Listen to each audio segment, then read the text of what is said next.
We're continuing our old school series this morning. And what we've done, if this is your first time here, or maybe you've been out for a few weeks vacation, I don't know, but we're glad you're here this morning. And if you've missed it or if you're just checking in, what we've done all summer is we've kind of walked through the Old Testament. We've hit some of the more well-known stories, maybe a few that weren't so well-known for you.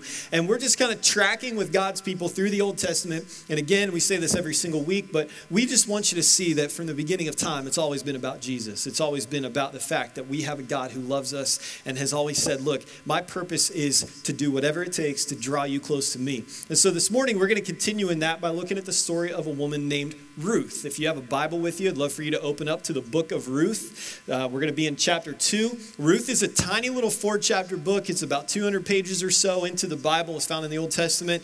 And it's a story that you can flip right by, but it is an amazing story. In fact, it's set about 1,000 years before Jesus, and it is regarded as a literary masterpiece. If you took English in college, even if you didn't go to a Bible college, odds are good you read the book of Ruth at some point, because for centuries now, many scholars have regarded it as a literary masterpiece. In fact, when I was reading this week, kind of preparing for this, I came across this account that Benjamin Franklin, when he was the ambassador to France, he would often attend this thing called the Infidels Club. And if you're not familiar with it, it was just a group of literary scholars who would meet, and they would spend most of their time searching for masterpieces to read together and kind of dissect and talk through. And so Benjamin Franklin one time read them the book of Ruth, but he changed all the names in it, and he didn't tell them. He didn't want them to know where it came from. And so when he finished reading the story, they all demanded that he tell them where he found such an amazing story. And when he told them it was from the Old Testament, they were all just completely astounded. It's kind of a cool little fact about the book of Ruth. It is an amazing story that you can read in about 20 minutes. We don't have time to go through the whole story today, but we're just going to take chapter 2, and we're going to kind of look at some of the things that God has to tell us about what it looks like for our character to be authentic and for us to be people of Christ-like character. So that's just kind of showing our hand this morning, but that's what we're going to do. Ruth chapter 2 is where we're at. So what I want to do, give you a little context just about what we're going to talk about today so you kind of know where we are from chapter 1. So in a nutshell, here's what's happened. There's a man named Elimelech. Now, Elimelech and his family, his wife Naomi and their 2 sons, live in a town called Bethlehem, which many of you are familiar with. It's baby Jesus and all that. There's a famine in Bethlehem, okay? No rain, no food. So Elimelech takes his family and he moves to a land called Moab. Now, that might seem on the surface like a good thing to do. If the place you're living has no food, you've got to go somewhere, right? You got to take care of your family. The problem is Moab was a really bad place to live. It probably wasn't the wisest decision, but he's just doing the best he can. He's just making the best call that he can to take care of his family. Now, here's the game changer. They get to Moab, and Elimelech dies. Didn't see that coming. Right? So now you have Naomi and her 2 sons who are living in this foreign land. They have no provider, no protector, nobody to watch out for them. And it's just a really bad thing. Now, flash forward a few years, Naomi's sons grow up and they marry 2 Moabite women, 2 women they've met in this foreign land. Right after their weddings, both sons die. So this is a really tough family to be a part of, okay?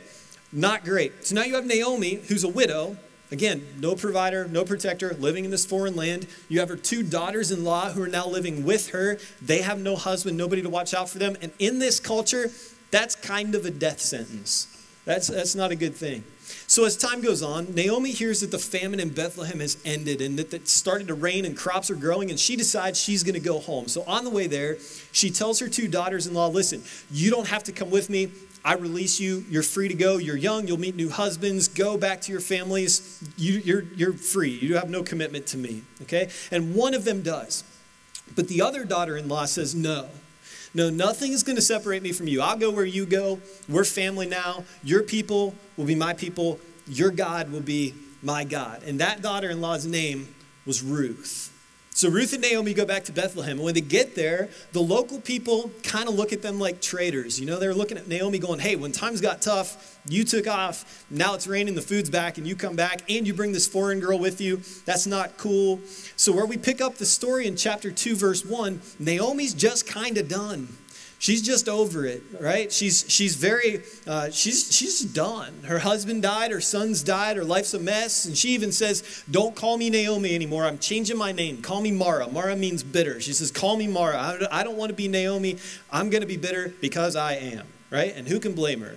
Who could blame her? She's angry at life. She's really angry at God. right? She's convinced that God was against her and there's no hope for the future. Now, time out, because I realize right off the bat, when I say that this morning, there are some of you in the room that hear that and you go, that's my story. That's me. I'm upset. I'm bitter. I've been dealt a hard hand in life. And I'm upset with God because he hasn't been fair to me. And you're just, and you're sitting and you're hearing me say this and you say, and who can blame me? And you know what? Maybe you're right. Maybe you're right. And what I would ask you to do is just tune in extra close this morning and just listen, because maybe God has something to say to you about how to exist in the meantime that you've never heard before. So just track with me this morning. Chapter 1 ends with this. It's harvest time in Bethlehem, which is a clue that something's about to happen because it's been a decade again of no rain, no food, 10 years of famine. Naomi and Ruth show up just as the first wheat harvest is about to take place, and that's where we resume chapter 2, verse 1. Here's what it says. Now Naomi had a relative on her husband's side, a man of standing, or another word in some other translations is a man of worth, a worthy man, from the clan of Elimelech, whose name was Boaz. Now again, time out for a second. I got to give you a quick history lesson, and this is all going to come together at the end, okay?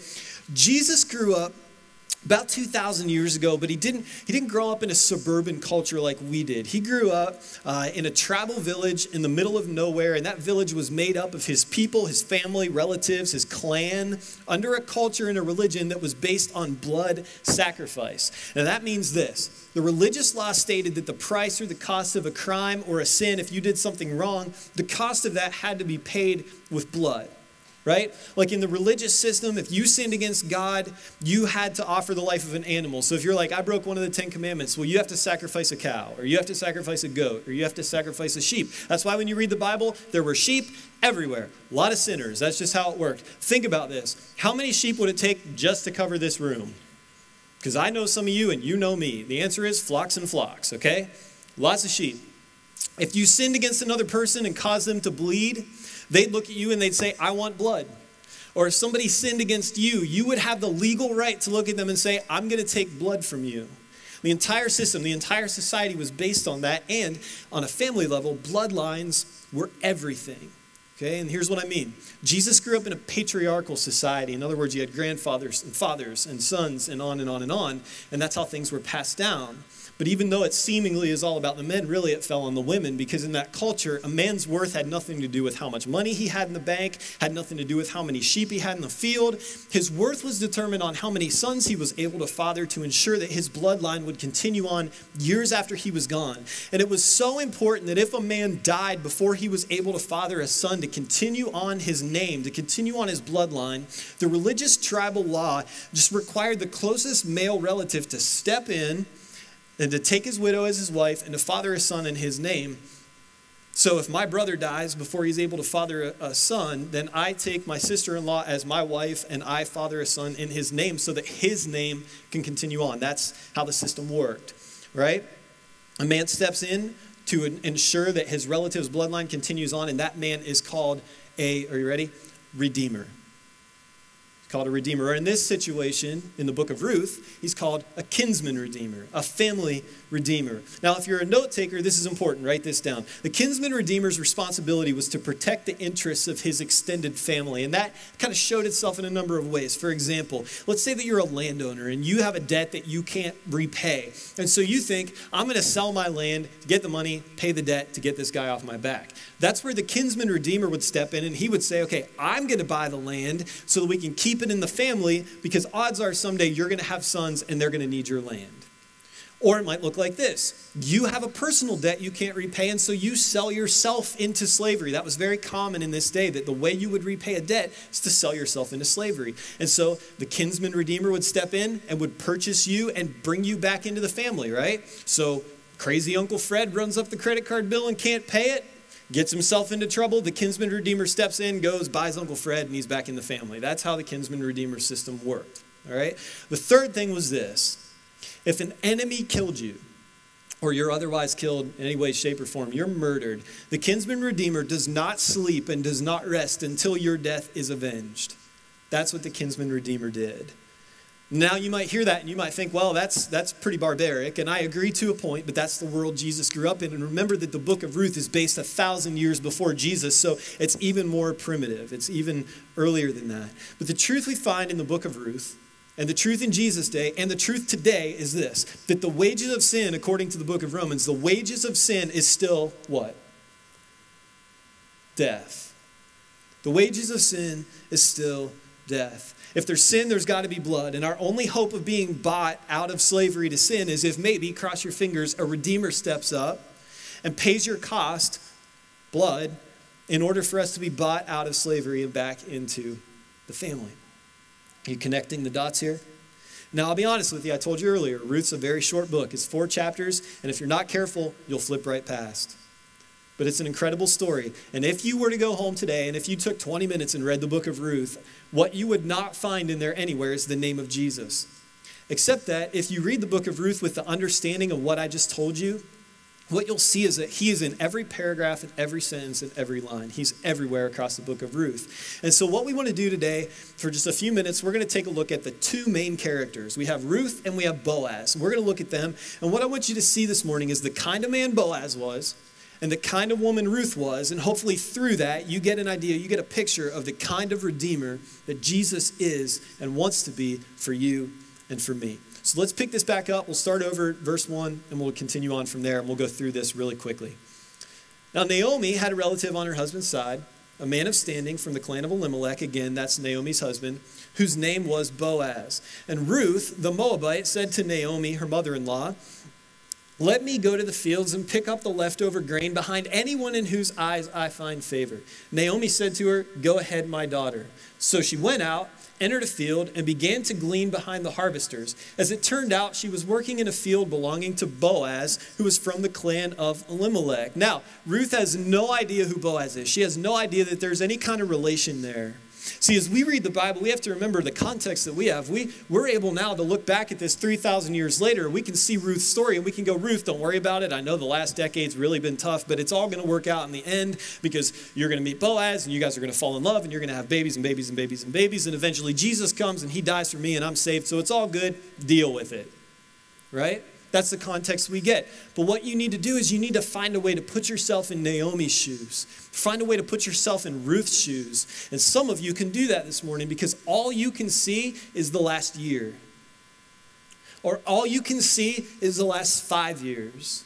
Or all you can see is the last 10 years. And it hasn't been easy. It's been really, really hard. It's been really difficult. That's where they are. They have no provider. They have no protector. They've lost loved ones. And right now, they don't even have food to eat. So put yourself in that place. How would you feel? You've lost everything. And you have no idea what's going to happen in the next chapter. In fact, you're not even sure there is a next chapter. And so Naomi's attitude is, I'm just going to sit here and tell anyone who will listen to me that God is mean and unfair and cruel. Whenever I read Naomi, I think of Eeyore from Winnie the Pooh, right? Wonderful day, probably going to rain. Hey, Naomi, probably going to starve to death today. You know, that's just kind of her attitude. Ruth's attitude was, in light of what's going on in our lives, let's figure something out. Let's figure something out. And I know what we need to do. We need to eat. And our options are, we can spiritualize this thing and we can pray about it. And I can sit here in the living room and just wait for God to drop some food down the chimney. Or, because I can go out and I can find some food. And that's what she does. Verse 4. As she's out looking for food, it says, just then Boaz arrived from Bethlehem and greeted the harvesters. The Lord be with you. The Lord bless you, they answered. Boaz asked the overseers of his harvesters, who does that young woman belong to? He sees Ruth out in the field and he wants to know who she is. The overseer replied, she is the Moabite who came back from Moab with Naomi. She said, please let me glean and gather among the sheaves behind the harvesters. She came into the field and has remained here from morning till now, except for a short rest in the shelter. Now, hold on to that for just a second. Because if you go back to Ruth chapter 1, we find out that Naomi and Ruth, when they got back from Moab, they became the big topic of gossip around town. So everybody knew their story, including Boaz. He knew who Ruth was, just hadn't put a face with her name yet. But he knows all about her, right? He's thinking, I know who this woman is. I've heard of her. She's the woman who left her family, left her land, moved to a foreign land because she made a promise to her mother-in-law. She chose to become a part of Naomi's family. And Boaz knows, even though Ruth doesn't, that by blood, she's now a part of his family.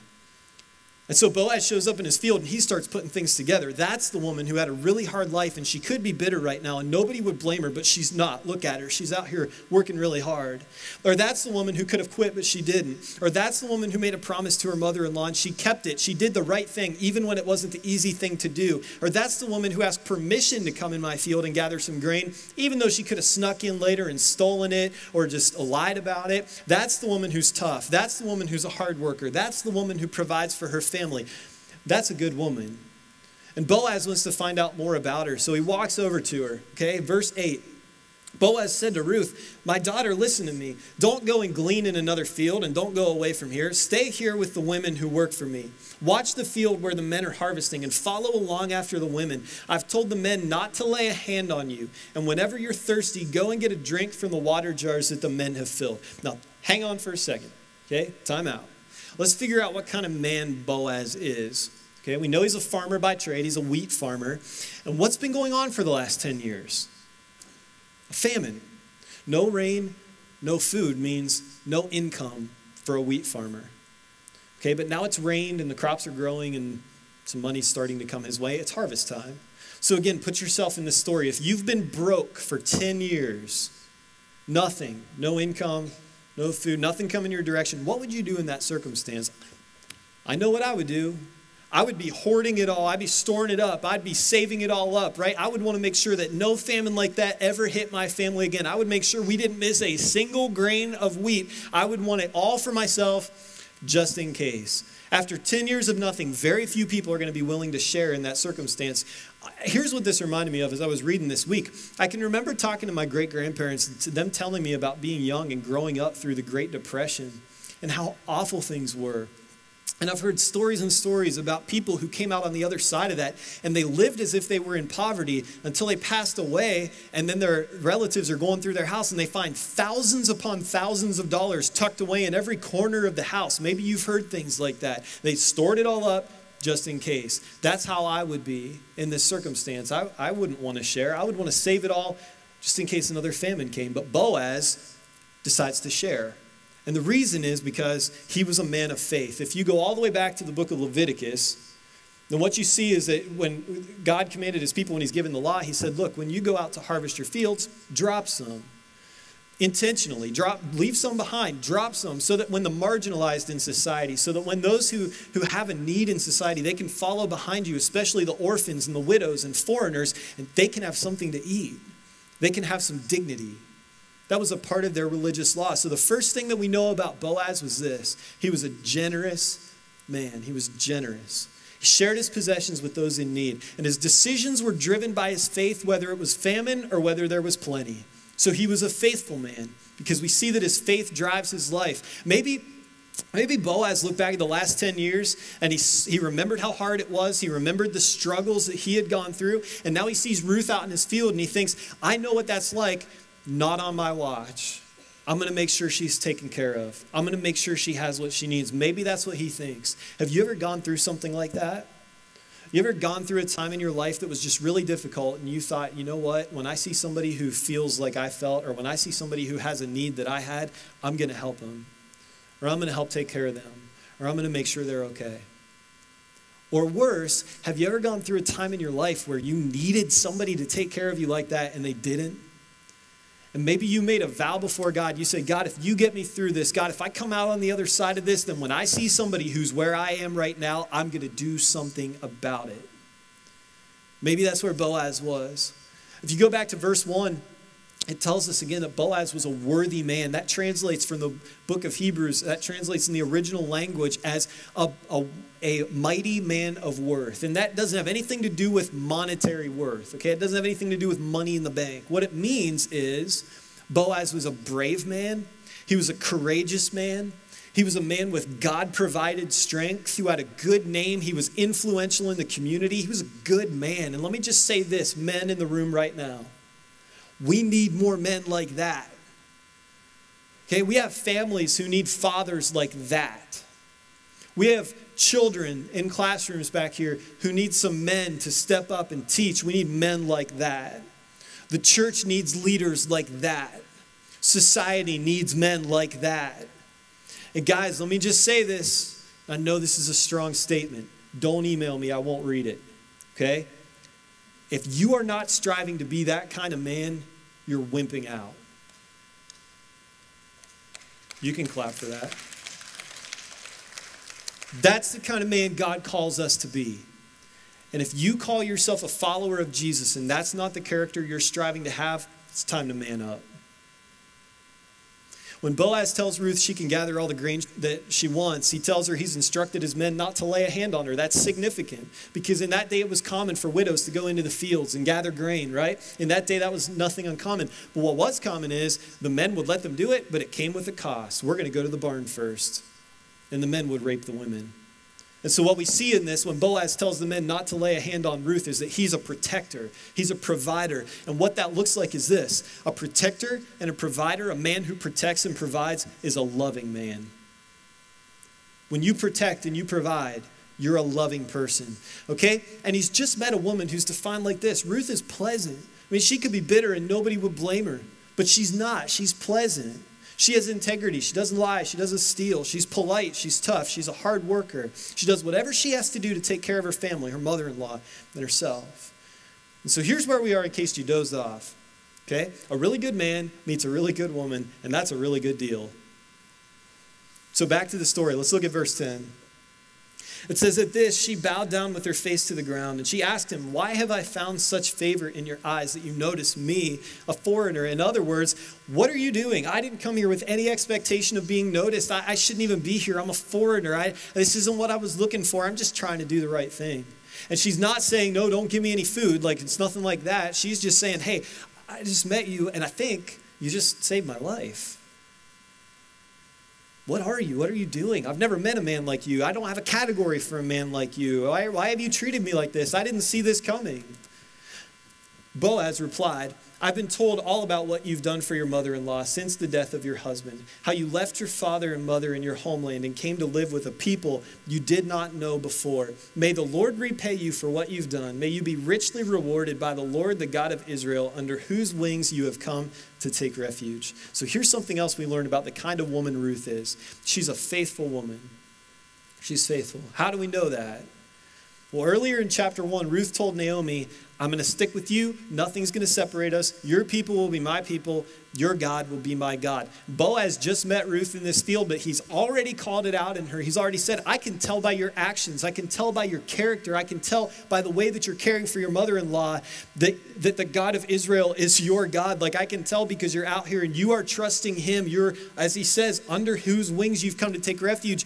Ruth, I can tell that you're out here in this field because you believe that God is going to take care of you, that he's going to provide for you, that he's going to protect you. And he's doing that in this field right now. And he says, you don't believe in him because Naomi did. Maybe she started you off on that, but sometime in the last season of your life, he became your God. And now you're out here trusting him to take care of you. And her response was, I didn't see that coming. She says, may I continue to find favor in your eyes, my Lord. You've put me at ease by speaking kindly to your servant, though I do not have the standing of one of your servants. She's like, I don't even work for you. I'm not even one of your servants. Why are you doing this? I'm not your family, because remember, she doesn't know about the relation. She says, I'm not your bloodline. I'm not from your village. I'm not from your clan or your country, but you've helped me. Why? Why? Well, look at verse 14. It says, at mealtime, Boaz said to her, come over here, have some bread and dip it in the wine vinegar. So first date, picnic in a field. Pretty smooth, right? When she sat down with the harvesters, he offered her some roasted grain. She ate all she wanted and had some left over. So keep that in mind. Remember that. As she got up to glean, Boaz gave orders to his men.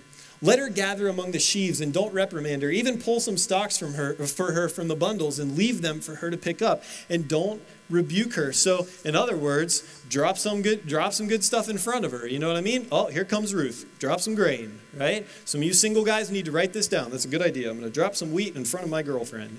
This is 3,000-year-old flirting. Nicholas Sparks could not write this stuff. This is good. Okay? It says, so Ruth gleaned in the field until evening. Then she threshed the barley she had gathered, and it amounted to about an ephah, which is like half a bushel. She carried it back to town, and her mother-in-law saw how much she had gathered. Ruth also brought out and gave her what she had left over after she had eaten enough. That's what kind of woman Ruth is. Earlier, when Boaz provided lunch for her, he gave her so much that she couldn't even eat anymore. But at some point, she thought, I'm going to wrap some of this up, put it in my purse, and I'm going to take this home to my mother-in-law. Who thinks about that in the moment? Who in that moment remembers their aging, griping, complaining, negative, pessimistic mother-in-law who's sitting at home feeling sorry for herself? And there's more to that sentence, but don't point at anybody. She's right there. Who does that? Who thinks about her in the moment? The answer is a good woman, a kind woman, a thoughtful woman, a rare woman. Okay, verse 19 says her mother-in-law asked her, where did you glean today? Where did you work? Blessed be the man who took notice of you. Then Ruth told her mother-in-law about the one at whose place she had been working. The name of the man I worked with today is Boaz, she said. Now check out this reaction from Naomi. She said, the Lord bless him. He has not stopped showing his kindness to the living and the dead. What? The last thing we heard from Naomi at the end of chapter 1 was, my life is bitter and God made my life hard. God has taken everything from me and I don't have anything. I'm empty. I'm broken and it's God's fault. And now a few verses later, her life has changed, about a bushel full of wheat worth of change. And now all of a sudden her response is, may the Lord bless Boaz. The Lord's kind. The Lord's great. He hasn't forgotten me or my dead husband or sons. God is so good. I love God so much. He's so loving and faithful and true. Yay, God. And you just kind of step back from that and you go, what? What kind of woman is Naomi? I'd say a woman who needs Prozac. And don't email me, I can say that, because half the people in my life are on medication and the only thing they have in common is me. This is a major mood swing, all right? This is like night and day in a heartbeat, just like that, okay? Why would she be so happy all of a sudden? Let me tell you why. Because she's about to drop a bomb on Ruth here in verse 20. Check this out. She added, that man is our close relative. He is one of our, and there it is, kinsman redeemers. She is one of our kinsman redeemers. And in that moment, Naomi had just a little bit of hope, right? Maybe Boaz is going to do something good. Maybe Boaz is going to protect us. Maybe Boaz is going to save us. Maybe Boaz is going to help us out of this pit that we've fallen into or got pushed into or whatever the case may be. Maybe Boaz. It says, then Ruth the Moabite said, he even said to me, stay with my workers until they finish harvesting all my grain. Naomi said to Ruth, her daughter-in-law, it will be good for you, my daughter, to go with the women who work for him, because in someone else's field you might be harmed. So Ruth stayed close to the women of Boaz to glean until the barley and wheat harvests were finished, and she lived with her mother-in-law. Now, we're going to stop the story right there. It goes on and it gets even better, so I would encourage you to read that story on your own, but let me just own something right now. This is not like a neat, tidy little end of a sermon. I know sometimes we get up here, we read some stuff, we give you 3 things to think about, you go home with an applicable action step, and it's like, okay, I feel good about this. Probably not going to walk out that way today. We're just going to kind of pause right here in the middle of the story. I will tell you from this point on, things get a lot better for Ruth and Naomi. But here's the deal. What we tend to do when we read a story like this is we automatically step back and we say, okay, so you're telling me I've got to live like that. You're telling me if I want good things to happen in my life or if I want that outcome, then I have to do what they did or I have to live the way that they lived or I have to make those choices. Is there a rule? Is there a law? Is there a regulation that tells me what I'm supposed to do? And if I don't, is it like a sin if I don't live that way? We step back and we treat it like that, like it's just easy. But I don't want to do that today. Here's what we're going to do instead. What I want to do is I want to end by just giving you 2 questions to think about, 2 things to consider for the next week. Okay, and it goes like this. The first question is this. As you look at Ruth and Boaz and the choices they made and their actions and their character, I would ask you this question. What kind of man or woman lives like that?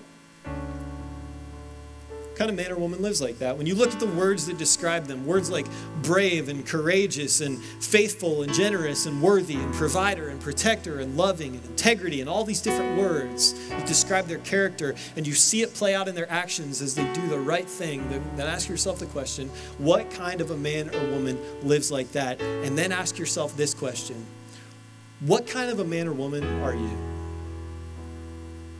What kind of a man or woman are you? What are the words that would describe your character or the kind of man or woman you are? See, the lesson that we learned in the book of Ruth is this. God is working all the time. And we saw this last week, right? God is working all the time, independent of whether or not you cooperate. He's working. But in the meantime, whether things are good or bad, whether it's a famine in your life or whether there's plenty, what you do matters. What you do matters. Whatever you do or don't do in any circumstance or situation in your life will be based on the kind of man or woman that you are. Okay? And you know that's true because you know somebody that you thought you knew them until the famine hit, and then all of a sudden you saw the kind of person they really are. You know, you said, now I see what kind of man you are. Now I see what kind of woman I married, or whatever the case may be.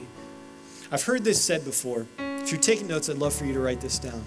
Circumstances don't build character, they reveal it. Circumstances don't build character, they reveal it.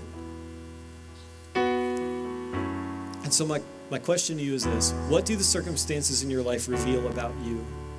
And what do the actions that you're taking and the choices that you make and the things that you do reveal about you? Do they reveal a character that you're ashamed of? Or do they reveal the character of the kind of man or woman that God is calling you to be, the kind of man or woman that you want to be, the kind of man or woman that your family needs, the kind of man or woman that the kingdom of God needs? What does that reveal about you? As you look at a man like Boaz, as you look at a woman like Ruth, or even more so, as you look at someone like Jesus, do you see similar words that describe you? Because I'm telling you, you can look at Boaz, you can look at Ruth, but if you want to see a perfect example of character and what it means to be a person who is loving and courageous and brave and a protector and a provider, look no further than Jesus Christ. Because his actions when he went to the cross in your place, in my place, remember that blood sacrifice, where there's sin, there has to be a payment, it's got to be blood, right? His actions in that revealed his character, and that character is he is a loving Redeemer. He loves you. He loves me, and he will let nothing keep you away from him. So what we're going to do is we're just going to take communion together. And in this moment, ask these questions. What kind of man or woman lives like that? And what kind of man or woman are you? And take a minute and just give thanks to Jesus that he died to make it possible for you to draw close to him so that you can learn from him and become more like him. And you have hope for the future, whether famine or plenty. Because it's not about that. It's about the fact that there is a Redeemer who's already paid your price. Let's give thanks to him now for that. Let me pray for you. God, thank you for all the examples we see throughout your word of how you have all throughout time done everything you can possibly do to redeem us. And in this moment now, we say thank you. God, give us a desire to become more like you, draw us closer to you, build your character in us. Let us be people that when hard times hit, people look at us, they see you at work. And God, we thank you for the moment where you paid our price, where you redeemed us, where you purchased us, and for the hope that we have because of it. Thank you for Jesus. And it's in his name that we pray. Amen.